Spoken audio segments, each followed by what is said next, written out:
오늘은 인생의 참된 의미라고 하는 제목으로 은혜를 나누고자 합니다. 이번 주일은 부활절 후 첫 주일입니다.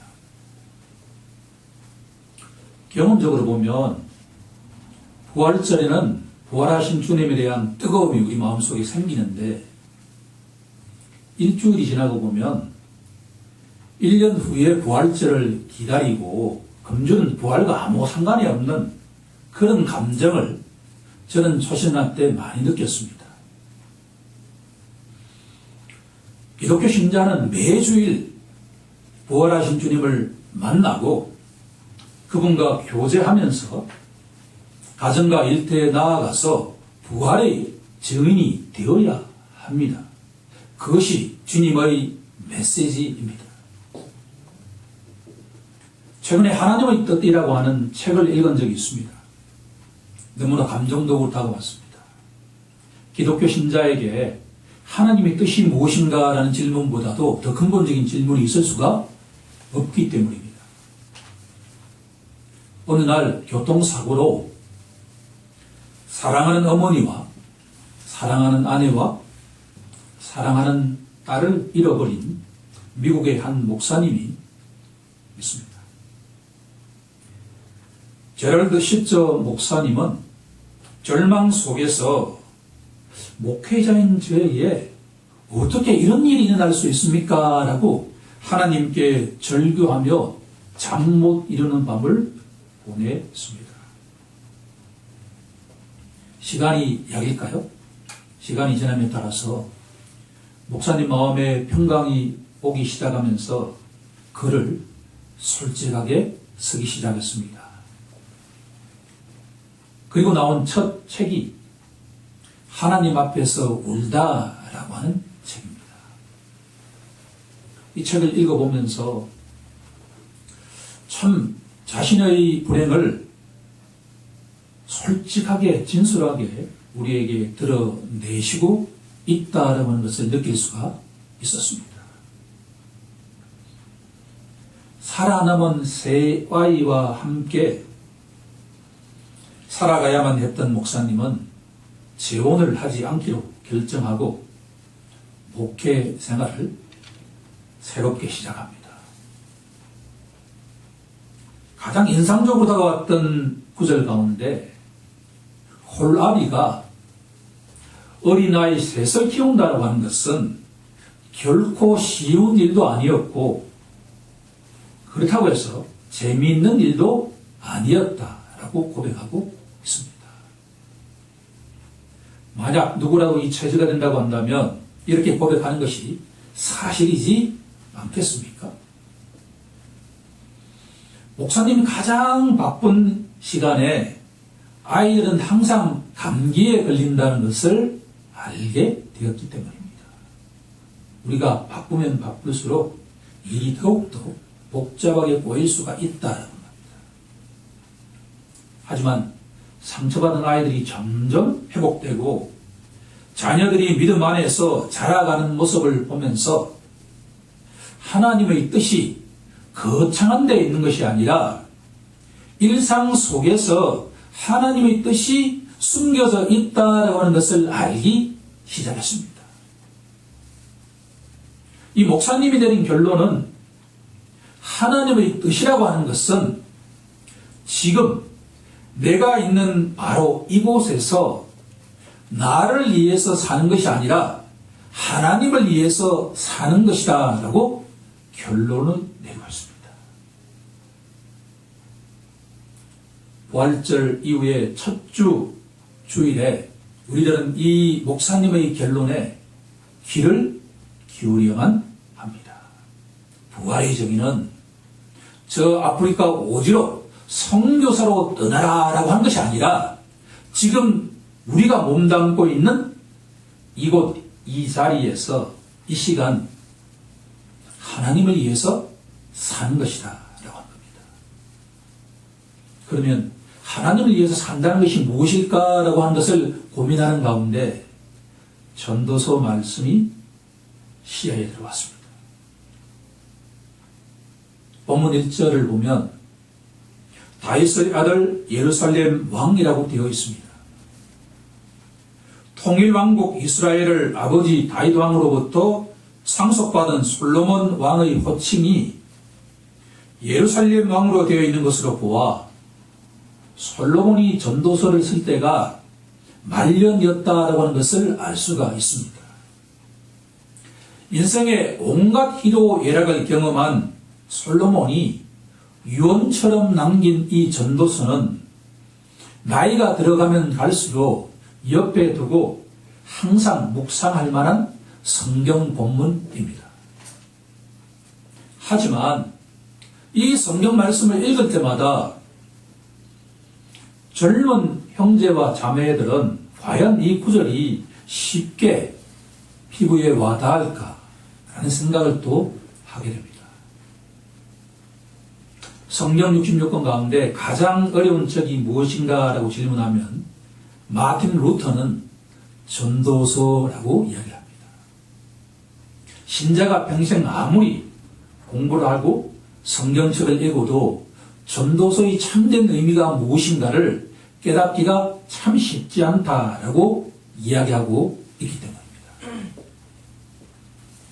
주님이 사랑하는 성도 여러분, 하나님께서 은혜 주셔서 오늘의 본문에 담겨있는 참된 진리가 무엇인지를 깨닫는 역사가 일어나길 간절히 소망합니다.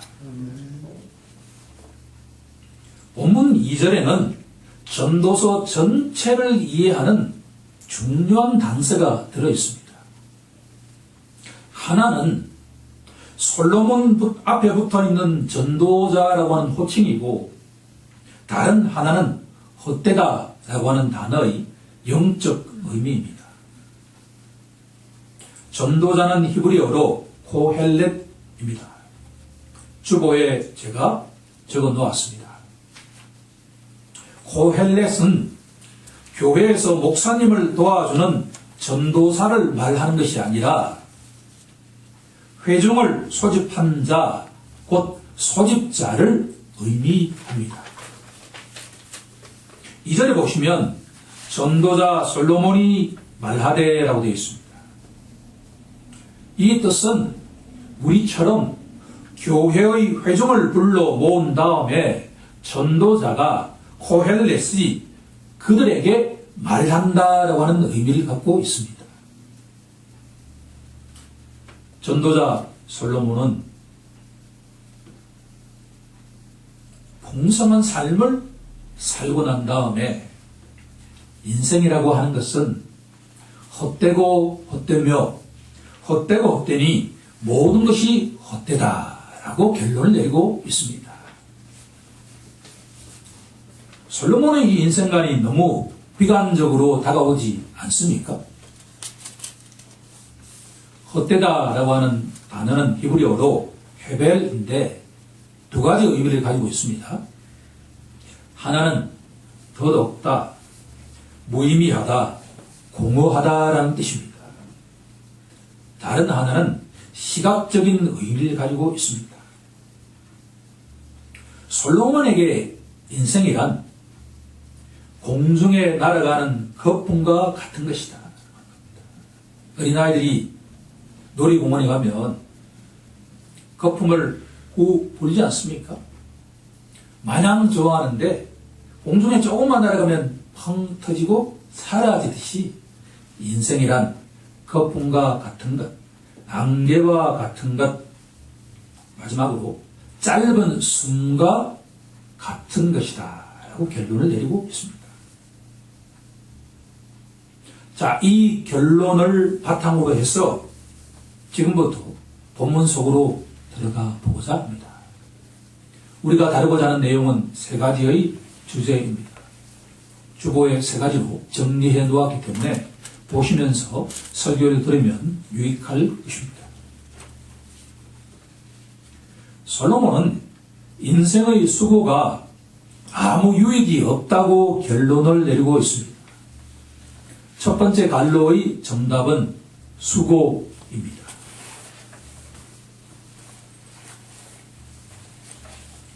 솔로몬은 왜 사람의 수고가 헛된 것이다, 안개와 같은 것이다, 거품과 같은 것이다 라고 말하고 있을까 하고 질문하고 답해야만 합니다. 하나님은 본문 3절에 여기에 대한 답을 3가지로 숨겨놓고 계십니다. 지금부터 보배를 하나씩 해보도록 하겠습니다. 첫 번째는 사람이라는 단어에 숨겨져 있습니다. 해 아래에서 수고하는 모든 수고가 사람에게 무엇이 유익한가라고 되어 있습니다. 사람의 원어를 찾아보면 히브리어로 아담이라고 되어 있습니다. 아담에게 수고가 무슨 유익이 있을까라고 번역할 수가 있습니다. 바로 창세기 2장 3장으로 우리들을 데리고 갑니다. 하나님의 형상을 닮은 첫사람 아담은 하나님이 창조하신 천지 만물을 다스리는 하나님의 청지기로 임명을 받았습니다. 에덴 동산에 있는 모든 나무 열매는 자유롭게 먹을 수 있지만 동산 중앙에 있는 선악을 알게 하는 나무 열매는 절대로 먹어서는 안 된다는 명령을 받았습니다. 사탄의 유혹에 빠진 첫사람 아담과 아내 하와는 하나님이 금하신 선악을 알게 하는 나무 열매를 따먹은 다음에 죄가 세상으로 들어오기 시작했습니다. 우리가 너무나도 자주 들었고 사실은 자주 잊어버리는 원죄의 시작입니다. 창세기 2장 3장을 배경으로 해서 본문 3절을 읽으면 원죄를 범한 아담의 후손은 그들의 수고가 아무리 노력을 열심히 해도 헛되고 헛되며 헛되고 헛된 것이다 라고 우리에게 말하고 계십니다. 두 번째는 수고라고 하는 단어에 들어가 있습니다. 영어로 표현하면 노동이다 이렇게 표현할 수가 있는데 여기에는 하나님의 저주라고 하는 의미가 담겨 있습니다. 창세기 3장 17절 이하를 보면 하나님께서 아담에게 이렇게 말씀하십니다. 아담아, 내가 내 아내의 말을 듣고, 이 말씀은 곧 내 말을 듣는 대신에 내 아내의 말을 듣고 내가 내게 먹지 말라 한 생명나무 열매를 먹었은즉 땅은 너로 말미암아 저주를 받고 너는 내 평생에 수고하여야 그 소산을 먹으리라 라는 말씀입니다.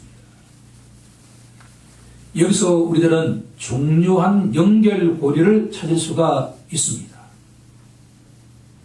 아담의 불순종 때문에 땅이 저주를 받았고 인간은 수고해야만 하고, 다시 말씀드린다면 이마에 땀을 흘려야만 그 소산을 먹을 수가 있게 되었다라고 하는 겁니다. 만약에 이 전도서를 여기에 나와 있는 문자만 그대로 읽으면 이해가 되는 듯 하지만 성경 전체를 통해서 하나님이 말씀하신 내용이 무엇인가라고 하는 것을 전혀 파악할 수가 없다라고 하는 것입니다.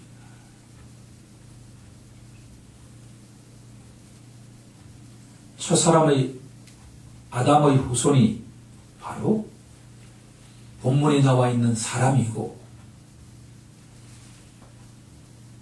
그 사람은 아무리 노력해도 열매를 맺기 어려운 숙명에 처해 있다라고 하는 것을 하나님께서는 우리에게 교훈해주고 계십니다.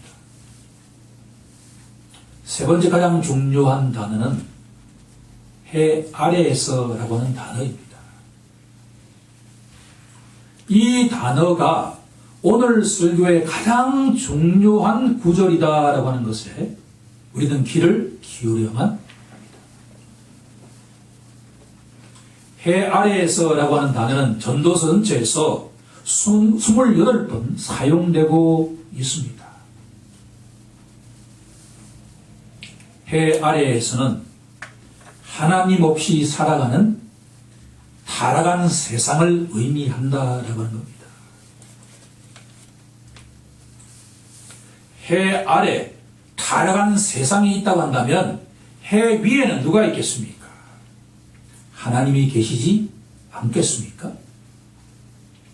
전도서는 하나님이 계시는 그 천국과 이 세상이 완전하게 분리되어 있다라고 하는 것을 전제하고 있습니다.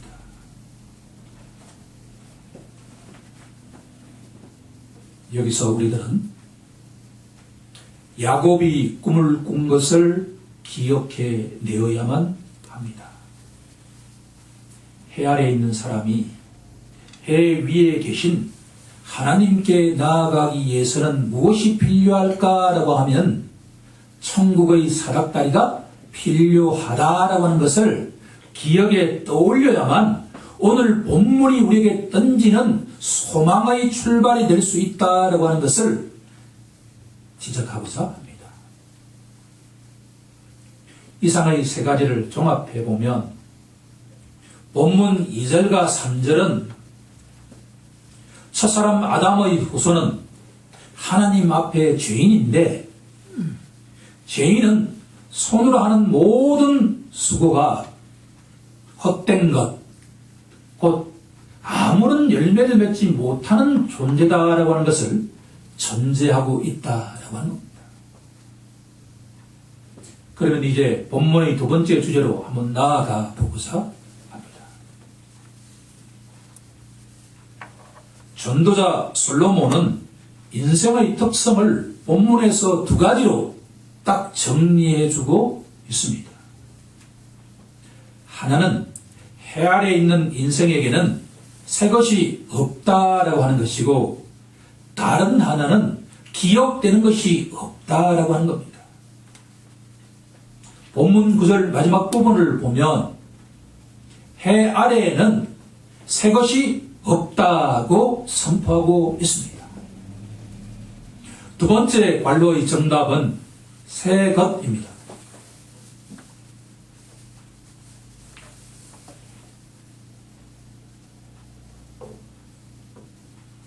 요즘은 자고 나면 신상품이 출시되는 것과 같은 풍요의 시대입니다. 젊은 층들이 스마트폰과 자동차를 그렇게 자주 바꾸는 이유는 너무나 좋은 신상품이 출시되고 있기 때문입니다. 저 개인도 십몇 년 만에 새롭게 바꾼 자동차의 새로운 테크놀로지를 알게 되니까 한 번 더 자동차를 바꿔야 되겠다라고 하는 마음이 들 정도로 신상품은 사람들을 유혹합니다. 왜 이렇게 새로운 상품이 많이 출시될까라고 질문하면 경제학자들은 소비자는 금방 실증을 내기 때문이다라고 진단합니다. 정확합니다. 이것을 소비의 비반복성이라고 이야기를 합니다. 의료기술 등으로 사람의 라이프 사이클은 점점 길어지지만 상품의 라이프 사이클은 점점 짧아지고 있습니다. 흥미롭게도 성경에도 사람들은 새로운 것을 열광하고 있다고 하는 것을 우리에게 알려주고 있습니다. 사도 바울이 아테네, 성경에서는 아덴이라고 번역하고 있습니다. 갔을 때 아덴 사람들은 신제품에 열광하고 있다고 하는 것을 볼 수 있습니다.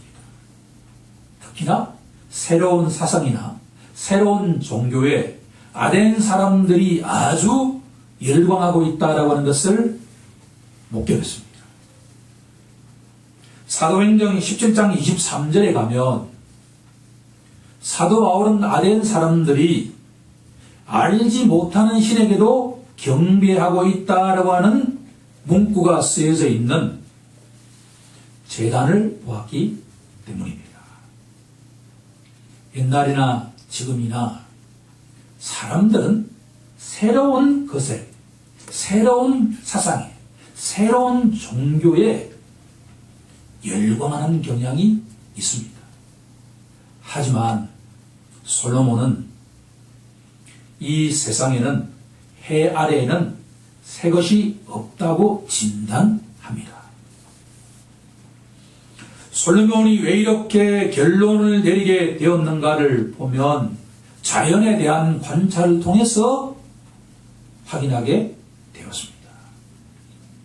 본문에는 4가지를 이야기하고 있는데 저는 2가지만 이야기해 보고자 합니다.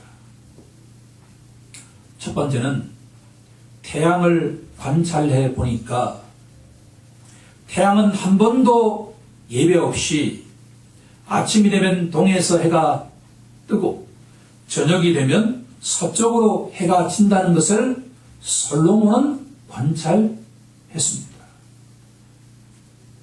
만약 이 해의 운동이 조금이라도 오차가 있다고 한다면 이 지구는 존재하기 어려울 것입니다. 물론 이것은 태양이 지구를 돈다는 것이 아니라 사람의 시각으로 볼 때 천동설적으로 보인다라고 하는 것을 의미할 뿐입니다. 솔로몬에게 보다 흥미롭게 다가왔던 것은 요단 강물이 그렇게도 쉴 사이 없이 사해로 흘러가는데 갇혀있는 사해가 한 번도 범람했다는 소식을 들은 적이 없다라고 하는 것을 관찰했기 때문입니다. 어린 시절에 큰 장마가 나면 물이 불어나서 물을 삼킬 듯이 흘러가는 것을 온 동네 사람들이 보면서 경외감을 보냈던 기억이 생생합니다. 어르신들이 말씀하시기를 불은 흔적을 남기지만 홍수는 아무것도 남기지 않기에 불보다 더 무서운 것이 홍수다라는 말씀을 들었던 기억이 납니다. 요단 강물은 홀몬산에서 시작하는데 갈릴리 호수에 담겼다가 그 물이 요단 강물을 따라서 지속적으로 흘러가다가 사해로 흘러갑니다. 그런데 갇혀있는 그 호수 같은 것을 바다라고 지칭하는 이유는 소금물이 많이 있는 것도 있지만 바닷물이 넘친다는 것을 본 적도 들은 적도 없기 때문입니다.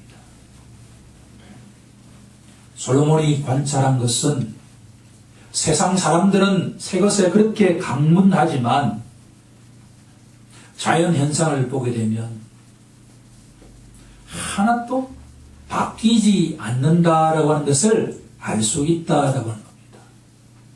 해 아래에는 새 것이 없습니다. 솔로몬이 관찰한 인생의 2번째 특성은 기억되는 것이 없다라고 하는 것입니다. 본문 11절에 보면 이전 세대들이 기억됨이 없으니 장래 세대도 그 후 세대들과 함께 기억됨이 없으리라. 세 번째 반로의 정답은 기억되는 것입니다. 우리 속담에 호랑이는 죽어 가죽을 남기고 사람은 죽어 이름을 남긴다고 했습니다. 이 세상에는 이름 석자를 남긴 유명한 사람들이 셀 수 없이 많이 있습니다. 경제학계에서 가장 유명한 사람이 누구인가라고 하면 노벨상 받은 사람이 아니라 경제학을 창시한 아담 스미스입니다. 이 영국 사람은 너무나 유명한 사람입니다. 그런데 영국의 BBC 방송에서 영국 역사상 가장 유명한 100사람을 선정해 본 적이 있습니다. 거기에 아담 스미스라고 하는 이름은 보이지 않았습니다. 영국에 가서 아담 스미스가 태어났던 커컬리라고 하는 조그마한 마을에 가서 스미스가 살았던 집이 어디냐라고 물으니까 아담 스미스가 누군데? 라는 반응을 보였던 기억이 납니다. 이것이 아담 스미스로 한정될까요? 1960년대 이후에 전 세계적으로 가장 유명한 록밴드라고 한다면 4인조 그룹 비틀즈가 있습니다. 가난한 노동자 집안 출신이었던 이 4명의 젊은이들은 리버풀에서 유명해지는 것이 목표였습니다. 그런데 음악을 출시하니까 유럽 전체에서 유명해졌고 미국을 포함한 전 세계 유명한 스타가 되었습니다. 지금도 예스터데이라고 하는 음악을 들으면 과거의 아름다웠던 기억들이 제 기억 속에 계속 떠오를 정도로 개인적으로도 비틀즈는 스타입니다. 이 멤버 가운데 존 레논이라고 하는 사람이 있는데 1966년도에 한 신문사 글에서 다음과 같이 인터뷰를 했습니다. 기독교는 곧 사라질 것이다. 나는 이것에 대해서 논쟁을 느끼지 않는다. 록앤롤가 기독교 중 어떤 것이 먼저 갈지는 모르겠지만 우리는 지금 예수님보다 더 유명하다라고 이야기했습니다. 세상에 가장 유명한 록스타가 자신이 예수님보다 더 유명하기 때문에 기독교는 사라질지 모르지만 자기 이름은 영원할 것이라고 이야기하고 있는 것입니다. 그런데 그렇게도 유명했던 존 레논이 누구냐라고 오늘의 10대들에게 질문한다면 그들이 과연 잘 알고 있을까요? BTS도 예외가 아닐 것입니다. 100년 뒤에 BTS가 누구냐라고 질문한다면 그 철자가 무엇의 약자인가라고 질문할 것입니다. 해 아래 기억에 남는 것은 없다라고 하는 것이 솔로몬의 진단입니다. 세상 사람들은 항상 새 것을 추구하고 세상 사람들은 자기 이름을 이 세상 천하에 남기는 것이 목적인데 솔로몬을 통해서 하나님께서는 해 아래에 있는 자는 아무런 의미가 없다라고 선포하고 계십니다. 그러면 해 아래에 있는 사람에게 과연 소망이라고 하는 것이 있을까라고 질문한다면 어디에서 그 소망을 찾아야 하겠습니까? 저는 지난주 우리가 그렇게도 열광적으로 들었던 부활하신 예수 그리스도 안에 그 소망이 있다라고 하는 것이 오늘 설교의 결론이다라고 하는 말씀을 드리지 않을 수가 없습니다. 누가복음 24장 44절에 가면 예수님께서는 제자들에게 구약 성경은 모두 예수님 자신에 대한 것이라고 말씀하고 계십니다. 그러면 오늘 본문 속에서 예수님이 어떻게 말씀하고 계시는가라고 하는 것을 우리들은 찾아내야 된다라고 하는 겁니다. 예수 그리스도의 눈으로 볼 때 해 아래에 있는 인생에게는 소망이 다가오기 시작한다라고 하는 겁니다. 주 안에서, 예수님 안에서, 그리스도 안에서 수고는 절대로 헛되지 않다라고 하는 것입니다. 네 번째 갈로의 정답은 주 안입니다.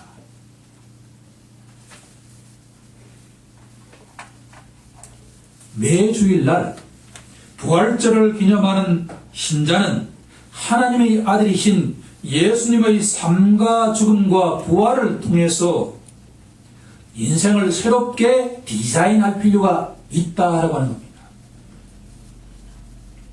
예수님께서 이 땅에 오셔서 하신 모든 일은 새로운 창조를 위한 것입니다. 고대 세계에서 인간이 신적인 존재가 된다라고 하는 것은 너무나 영광스러운 일이었습니다.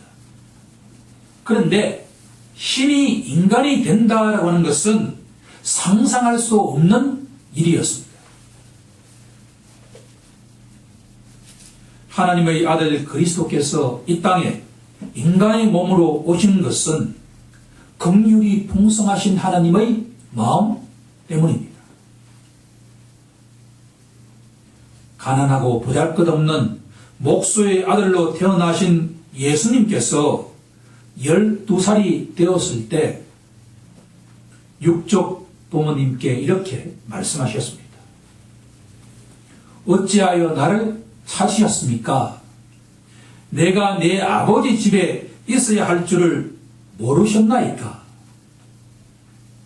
예수님께서 이 땅에 오신 것은 아버지 하나님 집에 머물기 위해서입니다.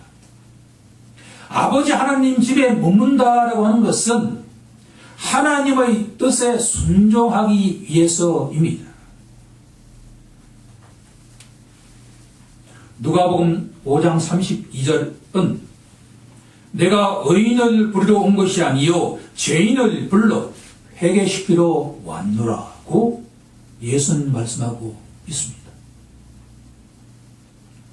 십자가에 달리신 주님께서 그 영혼이 떠나시기 전에 다 이루었다고 선포하신 것은 새로운 창조를 완성하셨다라고 하는 말씀입니다. 주님의 일은 처음부터 끝까지 잃어버린 양을 찾아서 하나님과 화목하게 하시는 것입니다. 하나님의 은혜로 새로운 피조물이 된 신자는, 우리 같은 신자는 그 이름이 생명책에 기록되어 있기 때문에 절대로 잊혀질 수가 없습니다.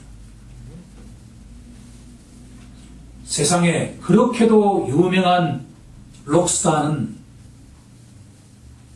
이 세상에서는 유명할지 모르지만 저 천국의 생명책에 기록되어 있지 않다라고 한다면 그 이름은 조만간 잊혀지기 마련입니다.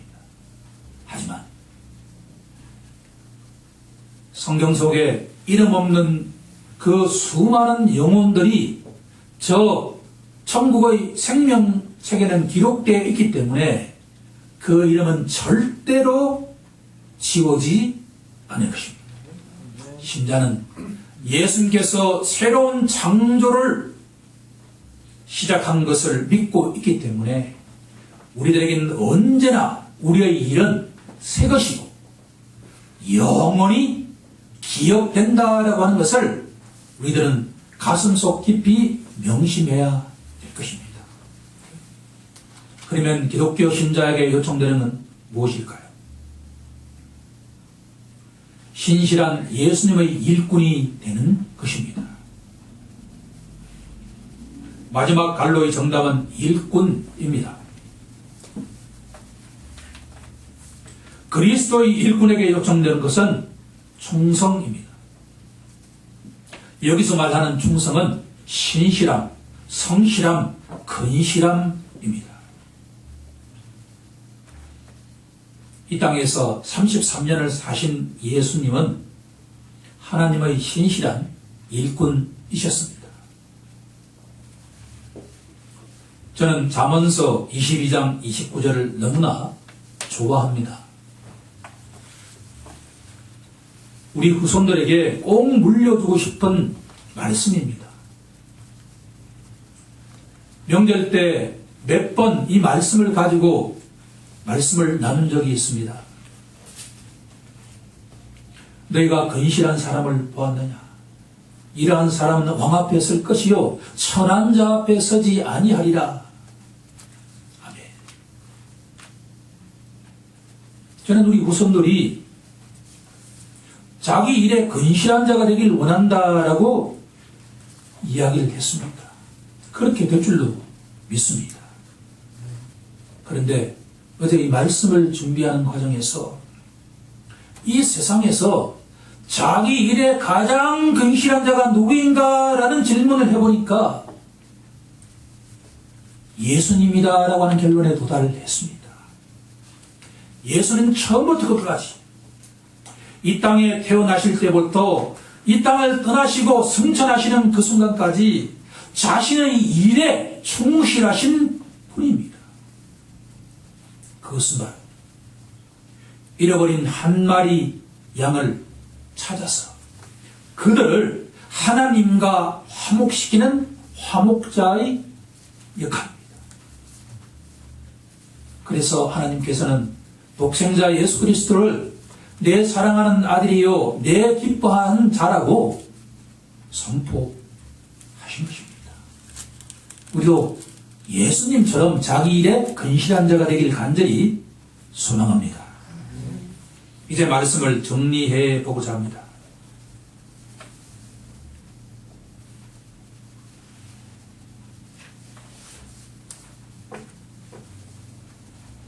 세상에는 두 부류의 사람이 있습니다. 하나는 해 아래에 있는 사람이고 다른 하나는 그리스도 안에 있는 사람입니다. 해 아래에 있는 사람은 그 수고가 아무리 많아도 헛되고 헛되며 헛되고 헛되니 모든 것이 헛된 삶을 살아가는 자입니다. 아담의 후손은 그 누구라도 해 아래 살아가는 사람입니다. 그렇기에 아무런 열매가 없습니다. 새 것도 없고 기억되는 것도 없는 존재입니다. 하지만 예수님 안에 있는 자는 새로운 피조물이기에 새 것이고 그 이름이 생명책에 기록되어 있기 때문에 영원히 기억되는 존재다라고 하는 겁니다. 그러면 오늘 이 본문은 우리에게 질문합니다. 당신은 해 아래에 있는 사람입니까? 그렇지 않으면 그리스도 안에 있는 사람입니까? 라고 말입니다.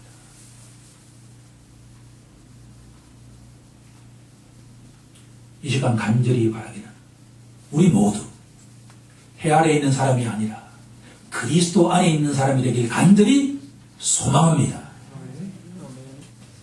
그리스도 안에 있는 자는 하나님을 경외하고 하나님의 뜻을 따르는 자입니다.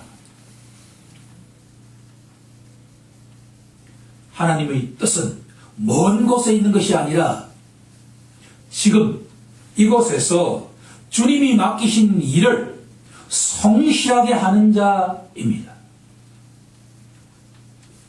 주님이 사랑하시는 성도 여러분, 다가오는 한 주 동안에 지금 이곳에서 우리 주님이 맡기신 일을 성실하게 이행하는 자가 되길 우리 주 예수 그리스도 이름으로 간절히 축원하옵나이다. 아멘.